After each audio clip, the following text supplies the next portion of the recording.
mainit ang presensya ng Lord. Amen? Amen. So, magandang hapon din po sa lahat ng sumusubaybay sa atin online.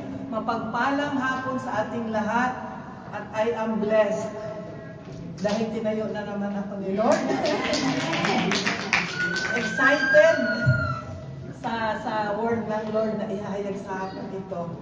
So, maraming salamat at sa grace lamang po ng Lord tayo nakakatayo at nananahan. So, bago po natin umpisan ang pagbabasa ng kanyang salita, tayo po ay panandali ang yumuko at humingi tayo ng gabay sa ating pag-aaral sa hapon ito. Father in heaven, in the mighty name of Jesus and the power of the Holy Spirit, Lord God, we give you praise, O God, sa hapon ito. We give you glory, we give you honor. Pinapapurihan ka namin, Lord God, sa hapon ito. Dahil ikaw ang aming dakilang bisita sa hapon ito, Panginoon. Kaya, Lord God, i-bless mo po ang aming Sunday service at, O God, sa inyong abang lingkod na gagamitin mo bilang channel of your word. Lord God, gawin mo akong karapat-dapat sa hapon ito maging daluyan ng inyong mga salita at mga pagpapala, Panginoon. Hallelujah. And Lord God, through the power of the Holy Spirit, samahan mo kami, Lord God, sa aming pag-aaral. Ibaba mo ako ng napakababa upang ikaw lamang ang mataas, O God, sa hapong ito. And Lord God, sa bawat isa na makikinig ng inyong mga salita, Panginoon, open their spiritual senses, eyes, heart, and ears upang, Lord God, ang lahat ng salitang ma-deliver sa hapon ito, Panginoon, maging pagpapala at kalakasan ng bawat isa, magrema, O God, sa bawat puso. And Lord God, apart from you, we can do nothing. Lalo tigit sa aking buhay. Kaya Lord God, i-bless mo po ang inyong abang lingkod, i-bless niyo po ang inyong mga salita, at uuwi po kaming lahat na matagumpay, Panginoon, sa hapong ito. Maraming salamat, Lord God. Seal all these prayers with the blood of Jesus.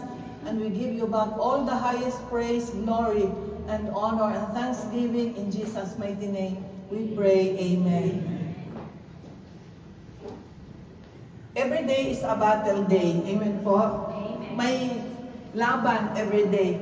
Even po sa pagpunta natin dito sa hapong ito, siguro yung nagtatalo ang isip natin malamig. Tapos meron ding nag-invite. Kaya kung minsan, kung hindi lang tayo committed sa Lord at yung nag-decide po tayo na anuman ang mangyari sa ating buhay o sa hapong ito, ako ay pupunta sa church. Di po ba? We are determined. Anuman ang mangyari, kahit sinong nag-invite, anuman ang panahon, malamig, may bagyo, may snow, may ulan, basta't ako pupunta sa church. Yun po ay nalulugod po ang Lord kapag yun po ang ating desisyon. So, kaya sabi ko nga na every day is a battle day, lalo tigit pag Sunday dahil pupunta po tayo sa house of the Lord, no? So, kaya lang, but through the grace of God, napagtatagumpayan natin. Kahit may maraming temptation, we are more than victorious because God is with us. Tapos sabihin mo kaagad sa Philippians 4:13, Lord, I can do all things through Christ who strengthens me. Kaya nandito po tayong lahat. Kaya palakpakan po natin ang Lord dahil nandito tayo lahat upang bigyan siya ng papurihan sa hapong ito. Amen po. So sa hapong ito, dinala po tayo sa New Testament at babasahin ko po sa John chapter 10 verse 1 to 10. Sundan po ninyo, babasahin ko po. Ang sabi dito sa John chapter 10 verse 1 to 10, tandaan ninyo ito, ang pumapasok sa kulungan ng mga tupa ng hindi sa pinto nagdaraan, kundi umaakyat sa di dapat pagdaanan ay magnanakaw at tulisan. Ngunit ang nagdaraan sa pintuan ay siyang pastol ng mga tupa. Pinapapasok siya ng bantay pinto at pinapakinggan ng kanyang mga tupa ang kanyang tinig. Tinatawag niya ang kanyang mga tupa sa kanilang pangalan at inilalabas sa kulungan. Verse 4, kapag nailabas na, siya'y nangunguna sa kanila at sumusunod naman ang mga tupa sapagkat nakikilala niya ang kanyang tinig. Hindi sila sumusunod sa iba, bagkos pangay patakbong lumalayo, sapagkat hindi nila nakikilala ang kanyang tinig. Sinabi ni Jesus ang talinghagang ito, ngunit hindi nila naunawaan ang ibig niyang sabihin. Kaya't muling sinabi ni Jesus, tandaan ninyo, ako ang pintuang dinaraanan ng mga tupa. Ang mga nauna sa akin ay ang mga magnanakaw at mga tulisan. Ngunit hindi sila pinakinggan ng mga tupa. Ako ang pintuan, ang sinumang pumapasok sa pamamagitan ko'y maliligtas. Papasok siya at lalabas at makakatagpo ng pastulan. Verse 10, kaya lamang pupunta rito ang magnanakaw ay upang magnakaw, pumatay at magwasak. Naparito ako upang ang mga tupay magkaroon ng buhay, isang buhay na ganap at kasiyasiya. Pagpalain po ng Lord ang kanyang salita. So, sa lahat po ng mga nagtuturo dito, kuminsan, yun po ang unang mga tinuturuan, nire-remind po tayo, no, sa Word of God. So, nire-remind po tayo na sa mga salita niya upang tayo po ay lalong maging matatag. So, ang title po ng ating pag-aaralan sa akin ito, Abundant Life with Jesus. Sino po ang may gusto noon? Abundant Life with Jesus. Amen. Amen. So, ang tanong, what is the meaning of abundance? Dapat alam natin i-define, kasi sabi natin abundant life with Jesus. Ano ba sa Tagalog yun? Kasaganaan? Kasaganaan yata ang meaning sa Tagalog. So, i-define muna natin ang abundance or abundant. Ano po ba yung abundant life with Jesus? Una, abundance o abundant. Ito po ay, ang meaning po ay to have more than you need. More than adequate, plenty, over-sufficient, more than full. Ito po ang tinatawag na overflowing, di ba? Palagi natin ginagamit overflowing blessing. Kung ang hinihintay mo, ine-expect mo ay 100%, ang ibinigay sa iyo, ang dumating sa iyo, 120%. Kung ang kailangan mo ay 50% lang, ang ibinigay sa iyo ay 60 to 70%. Kaya, over-sufficient sa iyong pangangailangan. Kaya, ngayon, i-define naman natin ang life. Una, abundant po yung life. Life is a gift from God. Hindi po ito bigla na lang dumating sa atin because God created everything. Pati life po natin galing po sa Diyos. So, it is a gift from God. And if we accept Jesus, the Son of God, we will receive hindi lang life, kundi eternal life. Kasi yun ang sabi ng Bible. Ang sabi sa John 14:6, I am the way, the truth, and the life. I am only the way, si Jesus. The truth and the life. No one comes to the Father except through me, sabi ni Jesus. Kaya walang ibang way, walang ibang daan, kundi si Jesus lamang. So, ang life ay galing sa God. Then, if we will receive Jesus, kaya nga na-born again tayo, mayroon tayo, binigyan kayo ng eternal life. Buhay na walang hanggang. And if we will have eternal life, and we will have Jesus, we will have abundant life. It is not material wealth, no? It is not material abundance, but it is spiritual. Spiritual abundance. Kasi pwedeng maraming kayamanan, pero hindi po masaya ang buhay. Kaya nga sabi, masaya ang buhay, abundant life with Jesus. So, there's no other way, only through Jesus.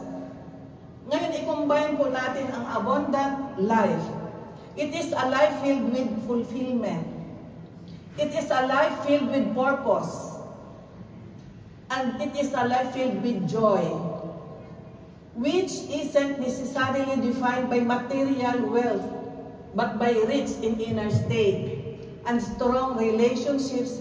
Ito po ay yung kayamanang hindi nabibili.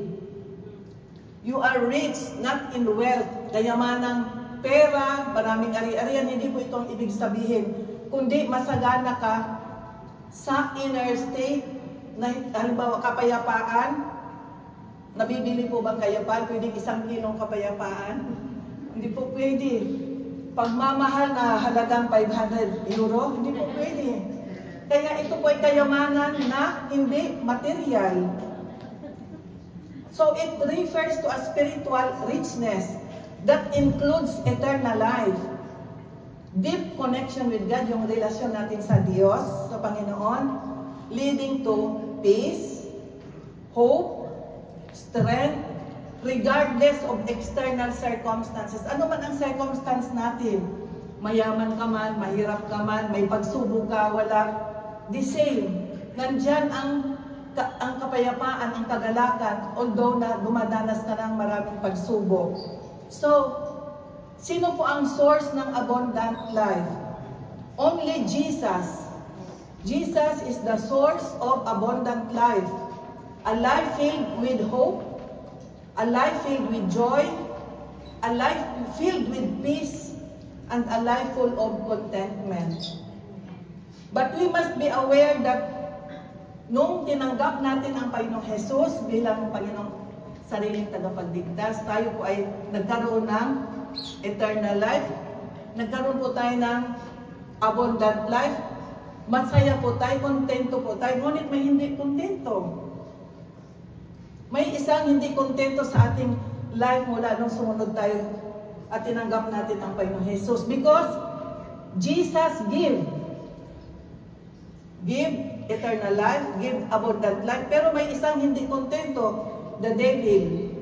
Because he want to steal, kill, and destroy ang mga mananampalataya na punong-puno ng kasaganaan. So, sa hapon pong ito, italakayin po natin kung paano natin i-defend, paano tayo manatiling masagana kasama si Kristo, at kung anong dapat nating gawin para tayo po ay palagi na abundant ang ating life. So, sa John, babalik po tayo sa main verse natin sa John 10, chapter 1 to 10. Dito po gumamit po ang Panginoong Jesus ng talinghaga. Alam mo yung talinghaga, yung parable, para mas madali natin maunawaan yung kino-compare, no, yung isang story, para mas madali natin maunawaan. Gumamit po siya ng parable or talinghaga at may 3 main characters. Dito po, ang story po dito na ginawa niyang talinghaga ay ang pastol at ang mga tupa. Ang pastol or shepherd ay si Jesus. Mga tupa ay ang mananampalataya or the sheep. Ang pangatlo ay magnanakaw na sila po yung tulisan. No? Sila po ang destroyer, killer sa mga mananampalataya. Una, talakay natin ang pastol.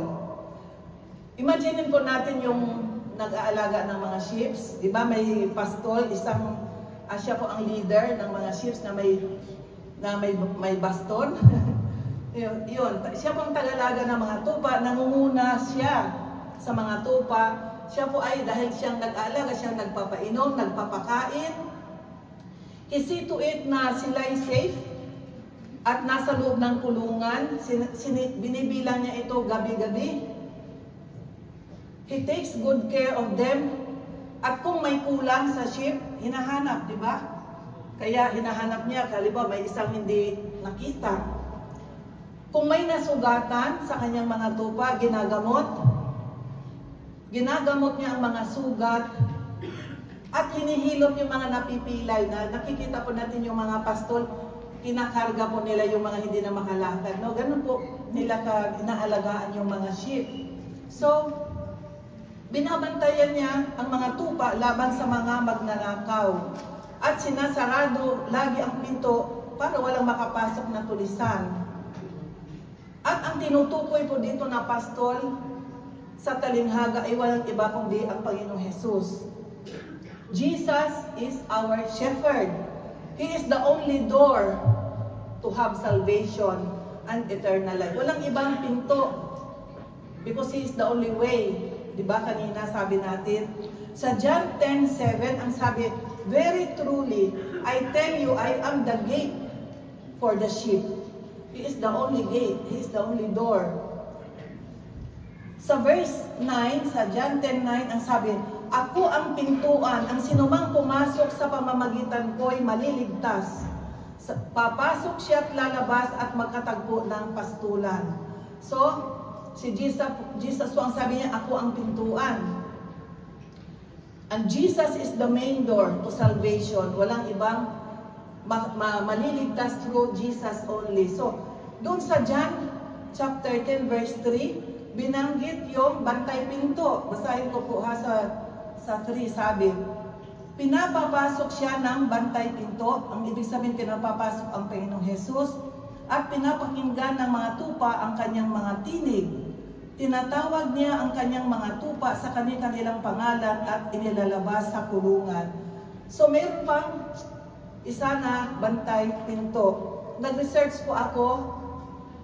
Ito po yung appointed ni Jesus, or He is the Holy Spirit, na siya po ang nagbabantay ng pinto para po si Jesus, ang mga talagang because that bantay pinto, the doorkeeper knows the true shepherd and appropriately grants him access. Kaya yung hindi authorized, yung hindi totoo na shepherd, hindi po makapasok. Ibig sabihin, talagang masela no, sa Bible na ibig sabihin, si Jesus lang ang makapasok at saka yung mga tagasunod ni Kristo, at may tagabantay pa na talagang hindi makapasok yung mga tulisan, magnanakaw, devil, ganon. So, binanggit lang doon ang bantay pinto at ni-research ko lang po, sabi doon na He is the one who watched who came in and who went out. He is appointed by Jesus. Jesus gives him the authority, parang gwardiya. At si Jesus lang talaga ang may access at ang mga tagasunod ni Jesus. So, kung may kakatok question, kung may kakatok sa inyong pintuan, pagbubuksan ba ninyo? Kuya Arnold, kung may kakatok si Brother Eman, pagbubuksan mo? Depende sa kakatok. Si Brother Eman So, of course, kung kilala ay pagbubuksan, ang hindi kilala ay hindi pagbubuksan. Yun din po sa spiritual. Pagbubuksan lang natin ang kilala natin at kung may relasyon tayo. Di po ba pagbubuksan natin ang ating mga anak? May susi pa nga sila. Ang ating asawa, ang ating relatives, ang ating friends na kilala natin na friends. Yung may apuntamento, halimbawa nag-appointment ng elektricista, pagbuksan natin dahil may appointment. At yung doktor, halimbawa nag-appointment ka sa doktor na darating. So ang hindi kilala, sarado ang pinto. Kahit ano pang katok niyan, at pag hindi natin kilala, hindi natin pagbubuksan. Amen po? So, ang sabi ni Jesus, ako ang pintuang dinaraanan ng mga tupa. Yaong pumapasok sa pamamagitan ko ay maliligtas at magkakaroon ng masaganang buhay at na walang hanggang. Masaganang buhay ang ibibigay po ni Jesus. So Jesus is the source of salvation and the source of abundant life, and He gave His life for His sheep. Ibinibigay niya ang kanyang buhay para sa mga tupa. Kagaya sa atin, ibinigay po niya ang kanyang buhay upang tayo ay maligtas. Diba sa Psalms 23, kung memorize po natin yung verse, no? Jesus is my shepherd, I shall not want. He makes me to lie down in green pastures. He leads me beside the quiet waters. He restores my soul, and etc. Ito po, napakagandang verse na i-memorize. Dahil yun po si Jesus. He lies down His life to us.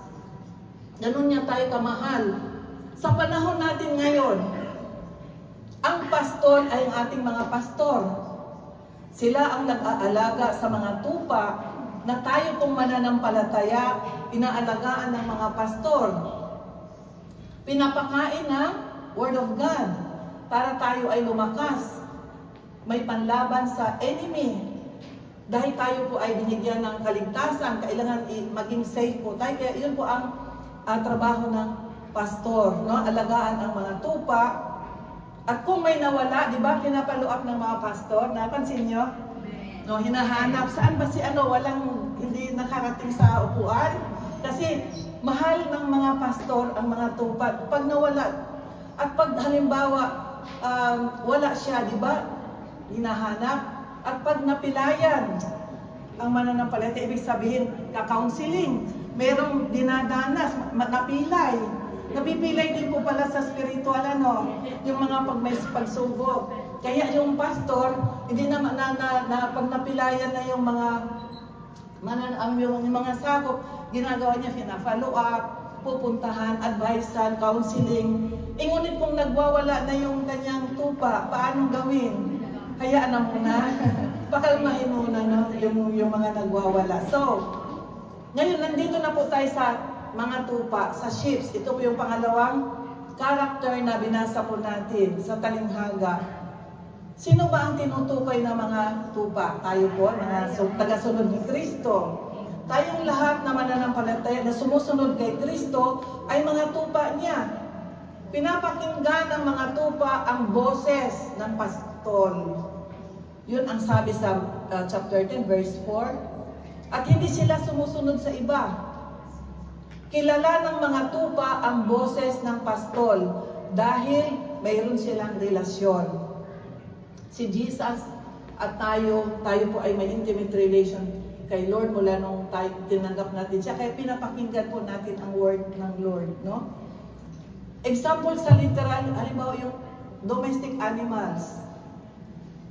Yung aso, di po ba pag yung padrone ang tatawag, ang bilis, no? Bigyan mo ng yung stick, kukunin niya. Pero bigla kang dumating at yung ibig sabihin, nakisama ka doon na hindi ka kilala.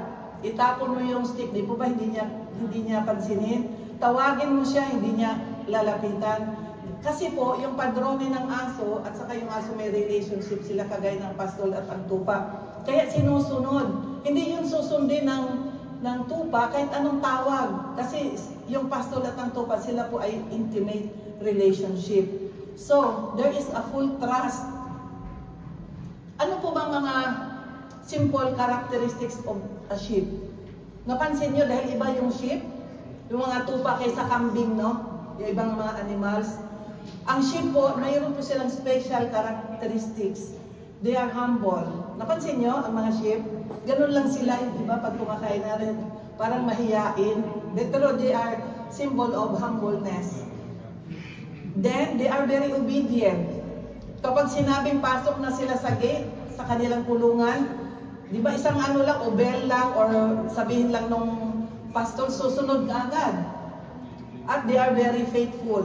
They are loyal sa kanilang pastor. Kaya, nandun sa kanila yung, kung sa Christian, fruits of the Holy Spirit, they are very humble, they are very obedient, and they are very faithful. So, sa panahon natin ngayon, sinusunod natin kung ano po ang mga pinapagawa ng pastor. Amen po? Pag sinabi ni pastor, ikaw ang prayer leader, susunod o magreklamo? Depende. No? Para masunod po ang will ng Lord, kahit mahirap po, talagang sagad naman tayo sumusunod. No? Ang mga pastor ay binigyan ng authority ng Lord na sila po ang mamuno. So, pag sinabing mag-opening prayer, glory to God, no? So, sa panahon natin ngayon, sinusunod natin ang ating mga pastor bilang sila po ang leader. Sila po ang tagapag-alaga at ang ating mga mentor. So, marami ang mga nagpapanggap. Attention din po tayo dahil maraming nagpapanggap. Yung mga false teachers, yung mga false prophets. Kaya dapat meron po tayong wisdom para hindi po tayo maligaw. Baka ibang boses na ang pinapakinggan natin, yun po pala ay mga false prophet at iba ang tinuturo na wala sa Bible. Kaya kailangan po natin na magbasa din po tayo para po bigyan tayo ng wisdom kung talagang biblical lahat ang tinuturo. Amen po. So, pangatlong character, ang thief. Magnanakaw, the devil. A person who steals, gumagawa pasikreto. Yung mga magnanakaw, di po ba? At hindi dumadaan sa main door. Saan sila dumadaan, yung mga magnanakaw? Di ba sa likuran? Sa likod, sa bintana, yung patago na hindi makikita, yung mga illegal. Ang mga magnanakaw usually gumagawa sa gabi. Yung walang nakakakita at ang lahat ay natutulog. Di po ba? Ang magnanakaw, sila ay nagtatago ng identity para hindi makilala, kaya gumagamit sila ng bonnet, ng mask. At sila ay mapagpanggap, nagpapanggap. Example, karabiniere naka-uniform, pero hindi po sila karabiniere. Para sila ay makanakaw, di po ba? Marami pong nangyayari kasi yung pag nanood ka sa television, marami pong nangyayari na sila daw po ay karabiniere at nakakuha sila ng mga pera o nakanakaw sila sa mga matatanda. The devil are destructive na naninira, sisirain ang pinto, ang bintana, ang loob ng bahay, mga gamit, para lang makuha ang gusto nilang nakawin. Kaya talaga ang devil ay pumunta rito para lang mag-steal, kill, and destroy. Destroyer talaga. So the devil's mission is to steal. Ano po ang ninanakaw sa mananampalataya? Our joy, our peace, and wealth. Dahil ang devil po, ang mission po niya ay to steal. Yung mga scammers, pag na-scam na po tayo, halimbawa na-scam ka ng 2,000 euro, di ba mawala ang joy mo? Unless lang kung talagang matatag ka, nananampalataya sa Panginoong Jesus, kailangan talagang manatiling matatag. Dahil doon po nanghihina, dahil pag na-scam po tayo, yun ang ginagawa ng kaaway. To kill our faith, para po tayo ay maging hopeless, faithless. Yun po ang trabaho niya, na kahit nagbabasa ka ng salita, iti-twist niya yun para hindi magdadoubt po tayo. To destroy relationships, family, friends. Ang ginagawa niya, i-destroy our health, our future. Glory to God, dahil kahit anong gawa at plano ng kaaway, kapag tayo po ay talagang connected sa Lord, hindi po siya makakakilos sa ating buhay. Amen po? So, ang intention po ng kaaway is to hinder God's plan for man. Nais niya yung mga pinapagawa sa atin maharangan, mahadlangan, at hindi natin magawa ang kalooban ng Diyos. The devil wants to stop you being a channel of blessing to many people who need salvation. Ang target ng kaaway ay ang mga mananampalataya, na sila ay hindi makapagpatuloy sa kalooban o sa purpose ng Lord sa ating mga buhay. Even sa buhay po ni Job, di po ba? Anong ginawa niya? Nawala lahat ang ari-arian, pinatay ang mga anak, namatay ang mga anak. Then, ang mga kaibigan niya nawala. Hindi pa kontento yung asawa, ay kinukonvinsya na layuan mo na ang iyong Diyos, at siya ay nagkasakit ng malala. Ngunit, dahil sa pananampalataya ni Job, na siya ay a faithful man to God, hindi po nanaig ang kaaway. Bagkos, after napagtagumpayan niya ang pagsubok, si Job po ay minultiply po ng Lord. Naging overflowing blessing dahil dinubli po ang mga pagpapala na natanggap ni Job. Ganun po ang trials na naranasan ni Job. Even though tinesting siya talaga, pinermit din po ng God na siya ay subukin. So ang target ng kaaway ay yung mga believer na nanghihina at dumadanas ng mga pagsubok. Yun po ang mga target ng kaaway. Yung mga nasasaktan, emotional, may mga emotional problems, broken-hearted, yun po ang mga target ng kaaway. Doon po siya umaali-aligid. Yung mga nagda-doubt, dahil ang kaaway po kumikilos sa ating isip. Kahit positive ka na, gawin pa niya negative yung mga iniisip po natin. Bumubulong siya. Kahit na may prayer ka na parating na yung prayer mo, mag-a-answer na lang ang Lord ng prayer mo. Ngunit dahil sa bulong ng kaaway, hindi sasagutin, hindi yan totoo na sagutin ng Lord. Ibubuhos na ng Lord ang pagpapala, ikaw ay umalis. Nag-doubt ka, napunta sa iba yung pagpapala. Kaya kung panghawakan po natin, kung may pinagpipray po tayo, huwag po natin bitawan, dahil ang Lord po ay faithful. Kapag hiningi po natin, ito'y ibibigay at ibibigay ng Lord.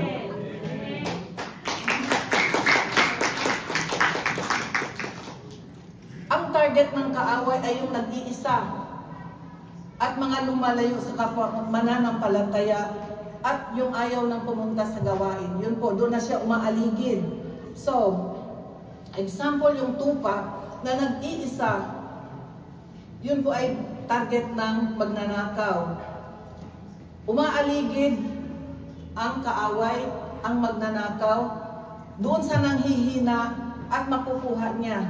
Dahil walang kasama, walang mag-protect sa kanya. Dahil halimbawa naiwanan siya doon, nag-iisa, at ayun, iniikutan na ng lupo o ng palpuno, no, na gusto siyang, gano'n din sa mananampalataya. So, gaya po ng apoy na panggatong, ihiwalay mo ang isa, ito ay dahan-dahang mamamatay. 2 Corinthians 4:4, ang sabi doon, the devil blinds believers. Binablind po tayo sa katotohanan. Ang kaaway doon po siya kumikilos, kanina sa ating mind. Ngayon naman po, ang sabi, the God of this age has blinded the minds of the believers so that they cannot see the light. So anong gawin natin? What to do that Satan cannot attack us? Ito po yung reminder sa atin para lalo po tayo maging alert, no? What to do that Satan cannot attack us? Number 1, resist the devil. Sabihin mo sa iyong katabi, resist. Submit. Ang sabi ng James 4:7, submit to God and resist the devil. May temptation na talagang mag-resist, no? Kuminsan ang hirap. Nag-aano kayo, talagang nag-aano sa isip, laban. Ang sabi dito, para hindi tayo ma-attack ni Satan, be humble. If you draw near to God, God will draw near to us. Amen? Kaya kapag may mga ganitong, anong tawag, para hindi tayo ma-attack ng kaaway, ang sabi dito, be humble, draw near to God, and He will draw near to you. Ang sabi, resist the devil, and we must recognize that the God's sovereign power. Ang sabi ng 1 John 4:4, greater is He that is in me, than He that is in this world. Kaya, sino ba ang mas greater? Kung minsan ang inisip natin, sipa-sipain tayo ng kaaway, parang pero we have the God that is greater than is in this world, na mayroon tayo. So, number 2, put the full armor of God. Ephesians, sa Efeso, hindi yung i-action lang natin. Mag-pray tayo sa umaga. Sabi mo, Lord, ipot ko, helmet of salvation, breastplate of righteousness, the belt of truth, the feet to the gospel of peace, the shield of faith, and the sword of the Spirit. Babay, Lord. Pero yun pala, ina-action mo lang, pero ang importante kasi ginagawa. Kasi hindi, we will put it into action. Hindi ina-action, kundi put into action. Lord, isusuot ko yung helmet of salvation, but you have to pamumuhay. Dapat memorize po natin yon. Through, paano natin mapaglabanan para hindi tayo maatake ng kaaway? Through prayer and fasting. Pray without ceasing, di po ba? Then through worship. Kapag parang nagne-negative na yung ating mind, ayan na. Ilagay na ninyo, makinig na ng mga worship songs. Alam po ninyo, magiging positive. Magiging maiba yung takbo ng ating isip. Kasi sa worship po, tanggalin lahat ang mga negativity. Then, read the Word of God, which is the sword of the Spirit. Yun po ang ating panglaban. Kung wala kahit isang verse, wala tayong memorize. Ganyan lang kaliit yung panglaban natin, yung sa kaaway ay mahaba. Paano natin paglabanan yung kaaway? So, read the Word of God, which is the sword of the Spirit, armas ng pakikipaglaban sa kaaway. Sabi mo, Luke 10:19, Binigyan tayo ng kapangyarihan upang tumapak sa ahas at alakdan at yumurag sa gawa at plano ng with authority. Lord, binigyan mo akong kapangyarihan. Ito ang tabak. Ito, memorize mo ang verse na ito. I have the word of God in my heart and in my mind. Marami kang memory verse. Ito ipanlaban mo kaya hindi siya makapasok. No? Then, attend fellowship, kagaya today, Sunday service, because we have to encourage one another. Yung walis ting-ting, kapag nag-iisa, makawalis po ba? Pero kung marami tayong ipon-ipon, di po ba karaming dumi na mawawalis? Kaya, the same. Kapag tayo po ay marami, nagfa-function po. Hindi makakilos ang kahoy, marami. Pero pag ito ay nag-iisa, wala kang magagawa. So, ang another po ay yung always be alert and have discerning spirit. And sa Ephesians 4:27 sabi doon, neither give place to the devil, because dapat po be on fire always. Be on fire. Neither give place. Huwag mo siyang bigyan. Minsan, nung nag-preach nga din si Red, sabi niya, paano kasi kung minsan kumakatok yung kaaway, bubuksan pa, i-entertain pa, no? Upo ka, gano'n, no? Naalala ko yung pagtuturo na kumakatok yung kaaway, dapat isara mo, ipinapasok, ini-entertain pa. So, kaya nga, neither place, give place to the devil. Give no opportunity to the devil. No anger, no pride. Ito po kasi ang target, na ikaw ay magalit, tataas ang pride, no envy, and no unforgiveness. Yun po ang target ng kaaway na meron ka nito. But sabi ng Romans 12:21, do not be overcome with evil, but overcome evil with good. Amen po? Kasi, kapag ginawaan ka ng, yun nga sinabi, kapag ikaw ay sinampal or binato ng bato, gagantihan daw ng tinapay, di po ba? Napakahirap, pero magagawa po natin through the grace of God. Na kung minsan, maraming salita na mga pangit,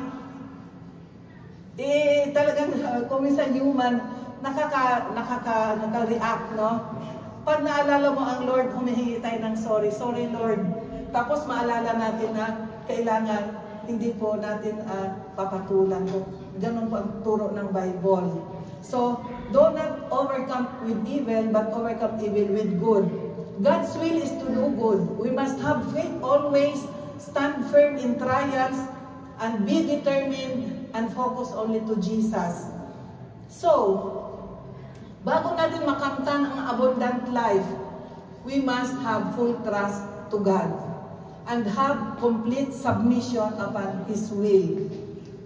Because God allows trials. Inaalaw po ng God ang mga trials dahil iti-test po tayo, may exam po tayo. Because He has a purpose kung tayo po ay karapat-dapat sa mga nilalaang pagpapala. Ang mga pagsubok ay hasaan. Ito po ay hasaan natin upang magtiwalang lubos ang Panginoon. At tayo naman po ay magtiwalang lubos sa Lord. Maging kagamit-gamit para sa kapurihan ng Diyos. Hasaan. Alam mo yung hasaan? Ang kutsilyong hindi ginagamit, nagiging mapurol.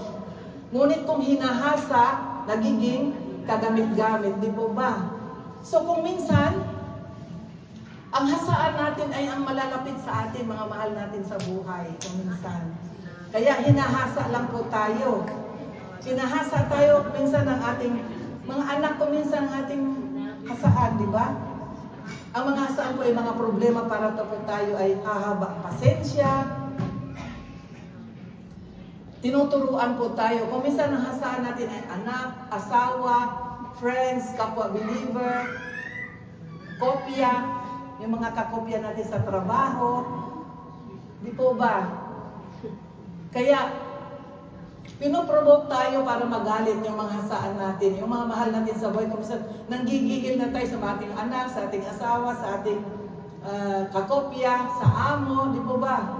Yun po pala, inaalaw din ng Lord yun. Dahil kapag yun ay pinuprovoke tayo para magalit. At pag nagalit na po tayo, hindi na tayo makapag-concentrate sa ating mga paglilingkod. Kaya tinuturuan lang tayo na magkaroon ng mahabang pasensya. Maging mapagpakumbaba at maging mapagpatawad. Ako po ay tinuruan, yung hasaan ko noon ay ang aking employer. Talaga sa totoo lang po, ilang years. Ngayon 28 years na po ako doon sa kanila, no? So, sabi ko, siguro 10 years ang tinatrabaho ang patience ko doon. Dahil talagang, ayan, alam ni Sister Joyce, medyo nakasub siya sa akin. Talagang, pero after nun, talagang glory to God, after na nakuha ko na talaga ang loob, mahal ka na ng yung employer. So, binibigay na lahat. Yung trust sa iyo, lahat-lahat. So, glory to God, yun po pala ay may purpose, yung ating hasaan. Kung minsan mga anak natin, pasaway, no? Dahil sila po din ay may purpose din ang Lord na inaalaw para tayo ay ang patience, ang humihingi ng sorry, at atin din pong tanggapin ang sorry ng ating mga anak. Then, when we step boldly into God's purpose, the enemy notice. Kapag dito po tayo, tapos sabi mo, Lord, susunod ako sa iyo. Step forward. Naku, ang kaaway pala, nakatingin na sa'yo, focus na sa'yo, no? Dahil nakaano ka na, gusto mo nang maglingkod, nakafocus. So, Satan hates nothing more than those who stands firm with Jesus. Pag nakita niya, stand firm ka, ano man ang mangyari, ayan, binabantayan ka na. Kaya, huwag tayong magtaka na after nag-commit tayo kay Jesus, we are the target of the enemy. Umaaligid sa atin ang kaaway. Yun po ang sabi ng 1 Peter 5:8. The enemy is like the roaring lion, na umaaligid sa atin at para i-devour tayo. Pero, because your light shines, hindi siya makalapit. Kapag ang ilaw po natin ay palaging naka-illuminate, hindi po siya makalapit. You are filled with the fruits of the Holy Spirit and the gifts of the Holy Spirit. And the Holy Spirit always with us. So, the evil spirits know when your light is aandap-andap and when your light is fully charged. Alam din pala ng kaaway. Ano yung, ito fully charged, hindi siya makalapit. Ngunit yung iyong ilaw ay mahina, aandap-andap, sabi niya, ito pwedeng lapitan. Christmas light. But we do not belong to the darkness. Nagsisikap po tayo na mag-illuminate po ang ating life. Let us be always awake and be sober. Always be ready. Parang cellular, laging full charge ang ating mga cell. Pag nakita natin ating cell natin, palagay mo na lang mga 10% o 5% na lang, di po ba? Kung minsan natataranta pa tayo, dahil 5% na lang, 2%, naghahanap na tayo ng saan i-connect. Buti pa ang cellphone, no? Natataranta tayo pag 2% na lang, tapos hindi na natin magamit. Charge agad. Buti pa ang cellphone. Tapos pag hindi makita ang cellphone, hinap na kayo sa Bible. Ang Bible pag umaga, kakinaka pa yung saan ng cell, pero yung Bible na hindi hinahanap. Ito ay totoo kasi. So, huwag po nating hintayin na malubat. Malubat po tayo bago mag-connect.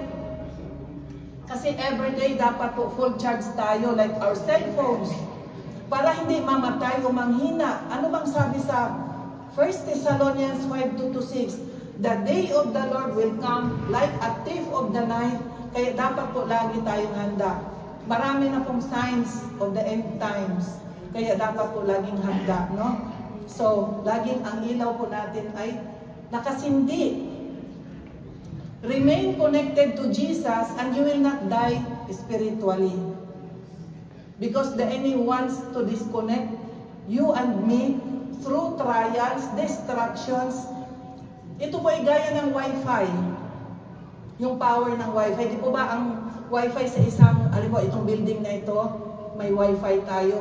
Kung mag-connect tayo, huwag tayong lalabas. palaging function. Kapag lumabas na po tayo sa building, hindi na po nagpa-function. Kaya nadidisconnect. Ang nais po ng Lord na parang wifi na tayo po ay palaging nasa loob sa kanyang kamay, no? Ang power niya, through the power of the Holy Spirit. Kaya pag wala na yung wifi, wala nang linya, yung internet, dahil lumabas ka, di ba parang hindi ka na kontento dahil wala nang connection. Gaya ng ilaw. Pag pinatay ito, wala nang connection, tayo ay madilim, di po ba? Gaya ng battery ng kotse. I-disconnect mo, hindi na aandar yung kotse. So, gaya ng frigo. Try mong i-disconnect mamayang gabi. I-disconnect po ninyo. After 2 days, tignan nyo ang laman ng frigo or ng freezer.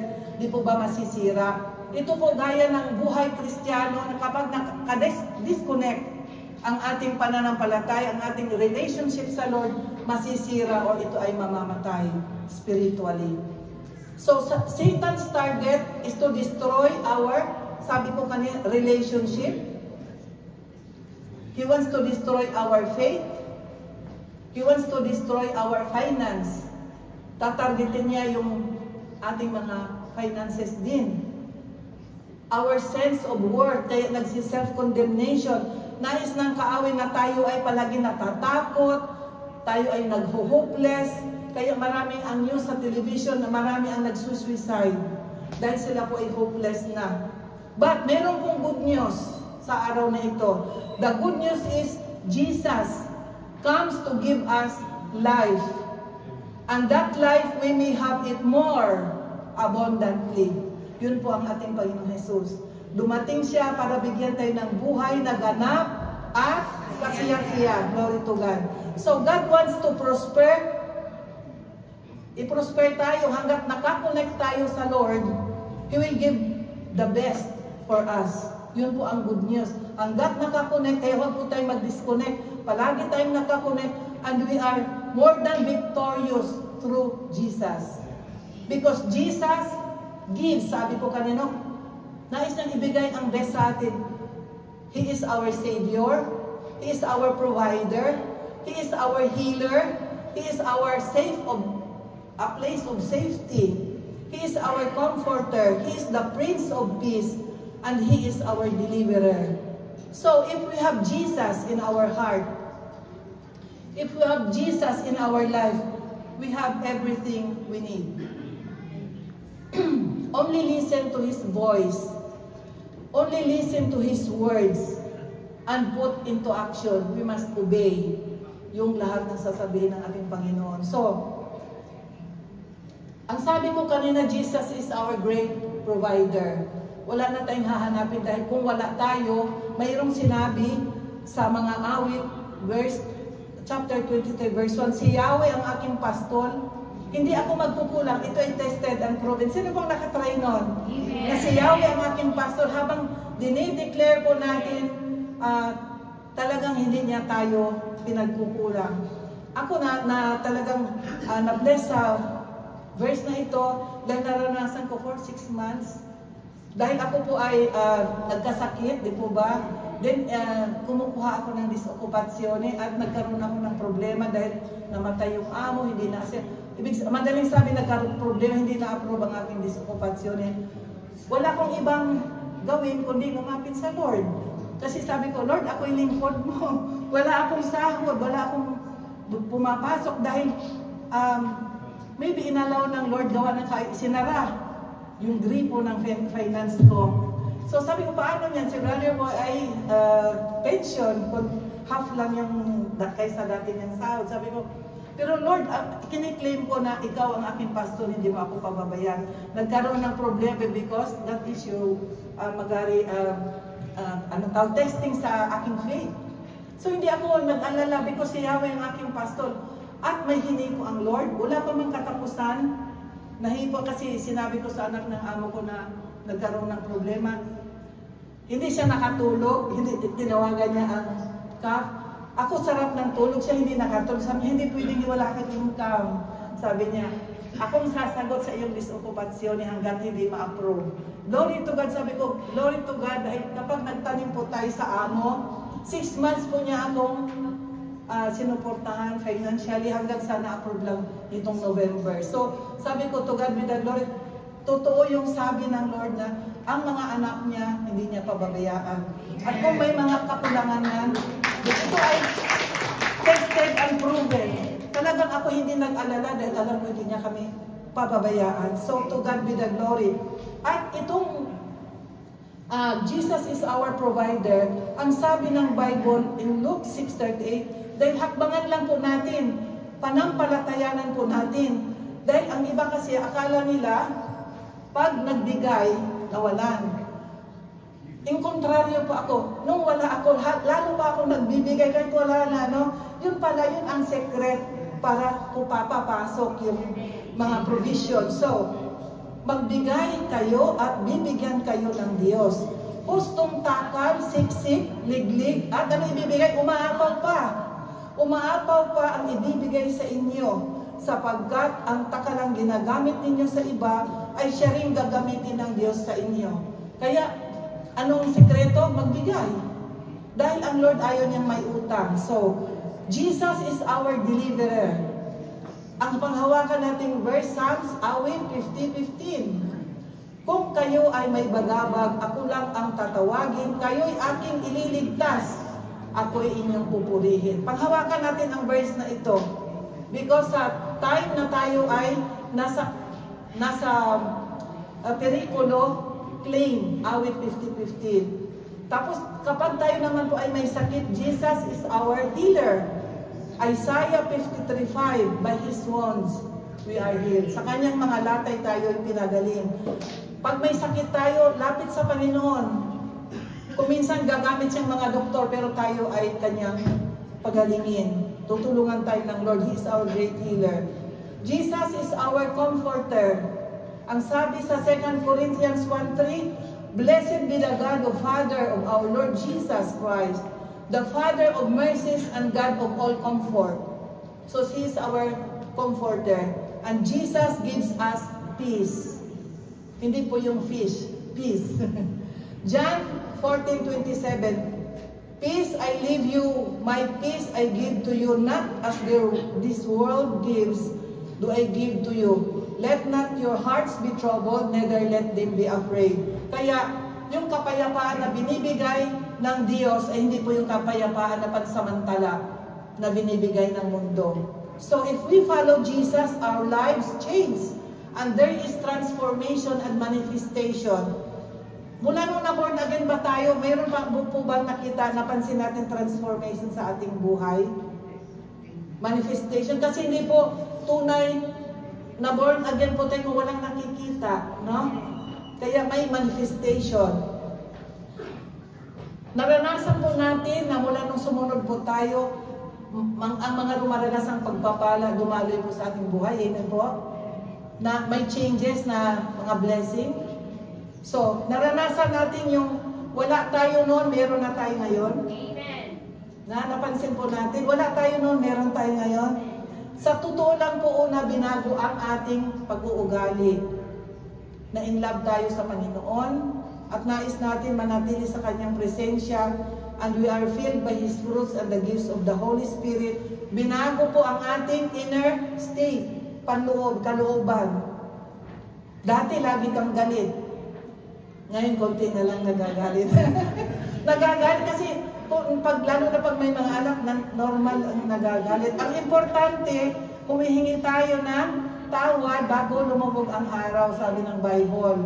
Kasi hatred na yun pag hindi tayo humingi ng tawad. So, hindi tayo nagsusorry.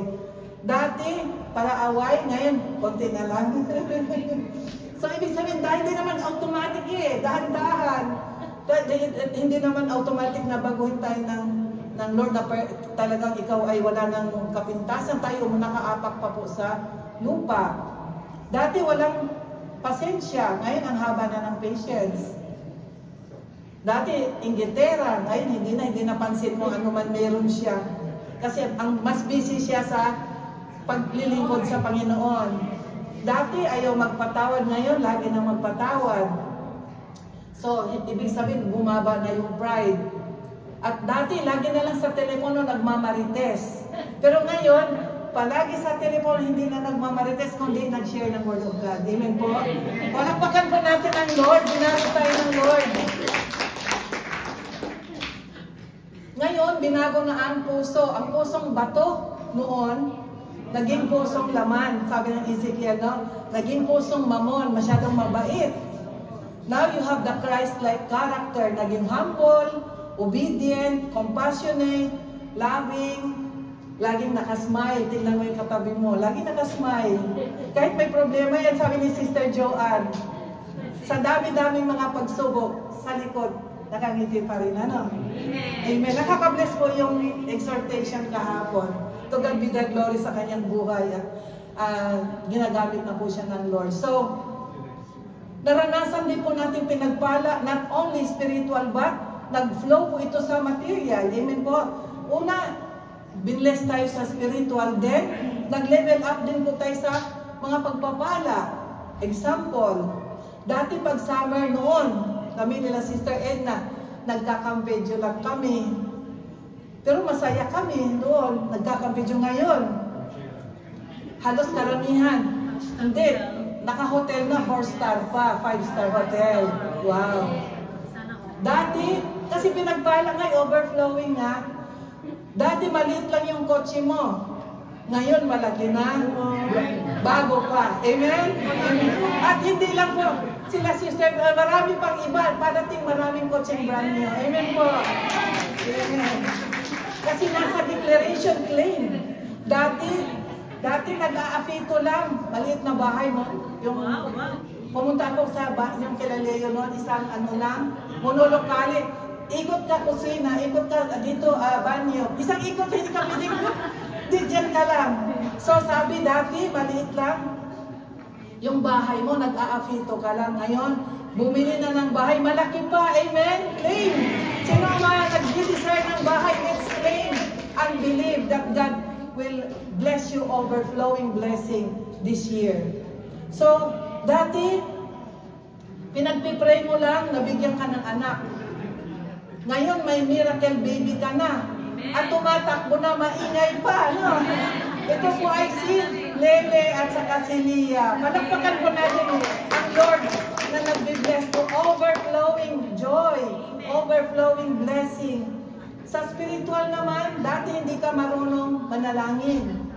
Ngayon, ikaw na ang nagbe-prayer lead. Dati nakaupo ka lang, Sister Joanne. Ngayon, kahapon tumayo na, no?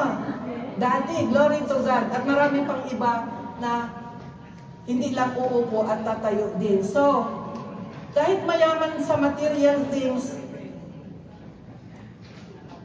at kahit hindi mayaman sa material things, mayaman naman sa kapayapaan. Higit ka pa sa mayaman.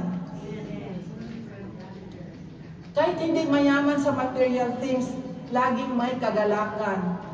Punong-puno ng pagmamahal dahil ito ay hindi nabibili ng pera. Yun po ang joy na binibigay po ng Panginoong Jesus.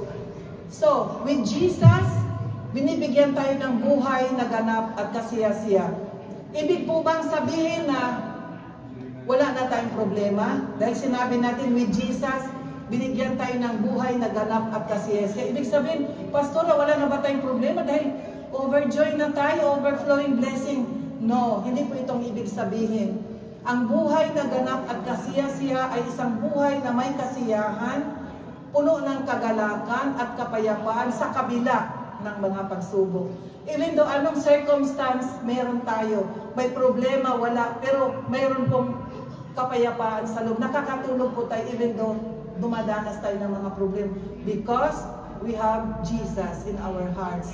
Ang sabi ng Santiago 1, chapter 1, verse 2 to 3, mga kapatid, magalak kayo kapag kayo'y dumaranas ng iba't ibang pagsubok sapagkat alam ninyo na lalong magiging matatag ang inyong pananampalataya matapos ninyong mapagtagumpayan ang mga pagsubok na yan.